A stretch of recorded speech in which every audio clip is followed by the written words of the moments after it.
When Ethan Caldwell, a racist restaurant owner with deeply rooted prejudices, saw a young black couple step into his upscale steakhouse, his expression darkened.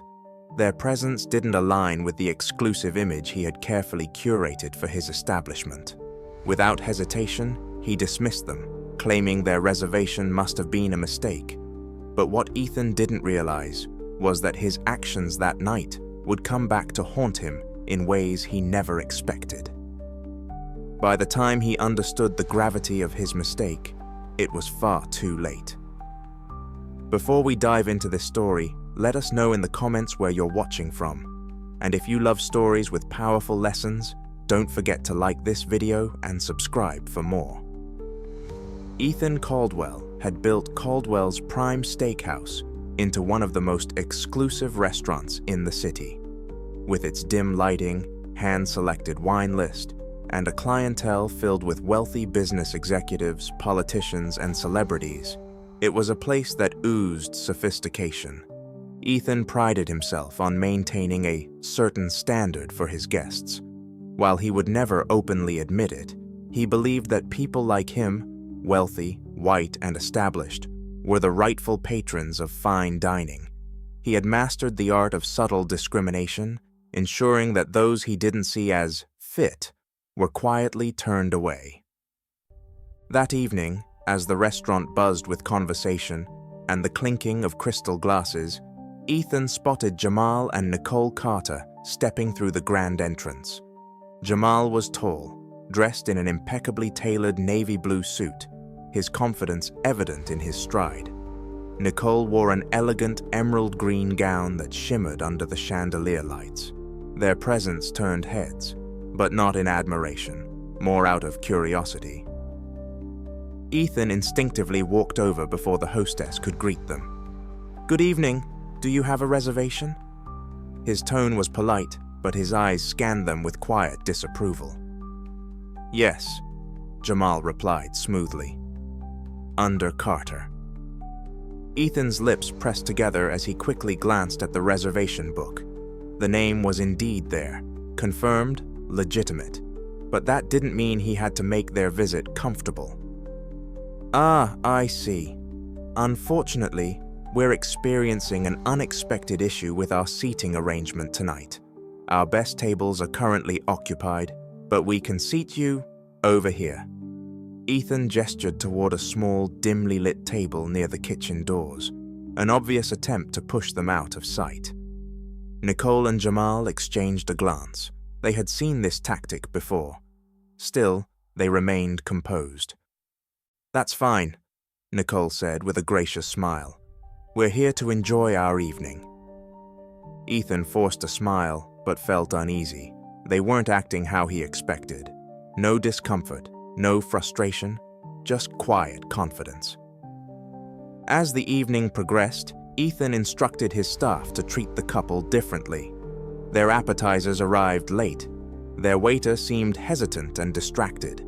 Other guests were being attended to while they were left waiting.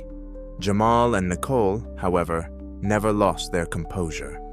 When Ethan passed by their table again, he couldn't resist making his stance clearer. "I must say, it's rare to see new guests in our establishment. We usually serve a refined clientele," he remarked, keeping his tone just neutral enough to be plausible. Jamal met his gaze evenly. "We're always looking to support quality businesses. We heard great things about this place." Ethan smirked. "Well, we do have a reputation to uphold. People come here expecting a certain experience, a certain atmosphere." Nicole tilted her head. "And what kind of atmosphere is that, Mr. Caldwell?" Ethan hesitated, then gave a dismissive chuckle.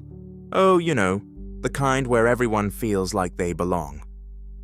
The implication was clear. This time, other diners were watching.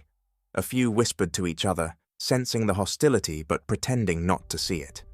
Jamal and Nicole stood up. "Thank you for your time, Mr. Caldwell, but we don't believe this is the right place for us after all," Nicole said. Ethan felt an odd satisfaction. He had won. He had made them uncomfortable enough to leave. but he had no idea what was coming next. The next morning, Ethan received an urgent email from his lawyer. He skimmed it casually until his eyes landed on a single line. An investor group led by Jamal and Nicole Carter has made an offer to acquire Caldwell's prime steakhouse. They are prepared to buy out the business immediately at a premium price. Ethan's blood ran cold. He scrambled to research them and found what he had failed to see the night before. Jamal Carter was one of the most successful hospitality investors in the country, owning a portfolio of high-end restaurants and luxury hotels. Nicole was an acclaimed restaurateur known for revitalizing struggling fine dining establishments. He had insulted not just any couple, he had insulted his potential new owners. When Jamal and Nicole returned, this time for an official meeting, Ethan tried to recover his composure. "Mr. Carter, Mrs. Carter, what a surprise. I wish I had known who you were last night," Ethan said with a forced chuckle. Jamal's expression remained unreadable. "And would that have changed how you treated us?" Ethan swallowed hard. Nicole slid a contract across the table. "We are prepared to make you an extremely generous offer, Mr. Caldwell. You'll walk away with a substantial profit."